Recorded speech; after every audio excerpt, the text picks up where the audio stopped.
King tube, single tube with 2 cuffs that is placed on the esophagus. The large balloon is inflated in the esophagus to keep air and food down, air out. Holes between the 2 cups allow ventilation to be delivered near the glottis. The Miller blade, this type of blade is used for babies to expose, also used for adults, but epiglottis is to expose vocal cords, typically recommended for infant intubation. It's going to provide greater displacement of the tongue and may be better for anterior airways. So people are more anterior. Macintosh has a C shape. Tip of the blade is inserted into the vallecula. Displaces the tongue to the left and lifts the epiglottis without touching it. May reduce chances of dental trauma, so you're not going to break teeth is easy. I like the Macintosh compared to the Miller. May be inserted through the endotracheal tube before intubation. This is a stylet, and it adds rigidity and shape to the tube. Must be recessed 1 to 2 inches past your epiglottis. No, Murphy's eye, into the tube. Should not pass the Murphy's eye. Your bougie, 60 through 70 centimeters in length, can be used in place of the stylet to perform a very well in difficult anterior airways. Patient can be intubated while the bougie in the ET tube is slid over the bougie into the airway. Remove the bougie after the tube is in place. Intubation, we have sizes 0.5 all the way up to 10. Adult male, 7.5 typically. Female is going to be a 7. The direct placement of the glottis is the opening into the trachea. Confirmed placement with traditional method of capnography is the gold standard. You always want to have capnography in order to see how well your intubation is going. Endotracheal, so same sizes as the endotracheal tube. It's going to perform the same way as the endotracheal tube. This is the same, I don't know what this is saying. So it's often used for nasotracheal intubation, and due to the ring at the top of the tube, that allows for distal manipulation movement into the tube. And then you have your BAM device, so this is going to make a noise as you insert it because of the air being released back. Let's see what it says.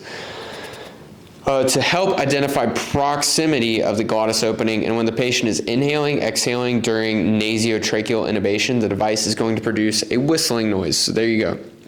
Glottis is the largest during inspiration, which is when the tube should be advancing into the glottic opening. So things we want to remember, that nasotracheal intubation can only occur whenever the patient is with respirations. Pediatric tube size formula, so you're going to add 4 to the age of the years of the pediatric. So let's say that there's 2 years, 2 plus 16, it's going to be 18 divided by 4. Well, 16 divided by 4 is 4, so it'd be 4.5. Yeah, 4.5 on the pediatric tube. Yeah. So, displacement or dislodging, we want to get obstructions out of the way, we want to get our pneumothoraxes out of the way, and if we have equipment failure, these are the things that are going to diagnose if the person is not, if they're having issues, displacement or dislodging. Arterial blood gases, so whenever you first get blood, I've only done this in the hospital, but whenever you first get a IV intravenous catheter into a patient, you're going to immediately get a syringe and use it to pull the blood out, and then you're going to eject as much air as you can through the roof. You don't want to use too much pressure because this pressure will destroy the blood vessels, which is called hemolysis. One of the fierce enemies, yes. So let's see. When approaching arterial blood gas interpretation, we're going to try to keep things in the simplest form. So what we're getting off this, we're getting the oxygen levels, we're getting the carbon dioxide levels, and we're also getting the sodium bicarb levels. Sodium bicarb, HCO3, CO2, yeah. And we also want to get the value. Okay, so not the oxygen level, but the pH. We're looking at the pH, which is determined by how much carbon dioxide is in the blood. To determine what is happening with the pH is low acidic, normal, or high alkalotic. So if the pH is low, right, 1 to 7, it's acidic, 7 to 14 on the pH scale, it's going to be alkalotic or basic. And we're going to determine if the CO2 or the HCO3 correlates with the pH. So most critical step in arterial blood gas interpretation is to know what values are normal. So whenever we're looking at capnography, our 35 millimeters to 45 millimeters, that's going to be normal levels for carbon dioxide. If we're looking at O2, 94 to 100, that's easy. Bicarb, 22 to 26 is what we're looking for. And then carbon dioxide, yeah, I said that. pH, 7.35 to 7.45. Arterial blood gases. Okay, this is an important slide because I struggled with this on my first test. If I looked at this whole slide, probably would have passed. Acid base. So normal 7.35 to 7.45, and then you're at PaCO2, that is your carbon dioxide levels. So you want 35 to 45, and then 22 to 26, just like we talked about with sodium bicarb. Respiratory acidosis, whenever the person is breathing lower acid than normal, that means that their CO2 levels in their blood is going to be high if the pH is down.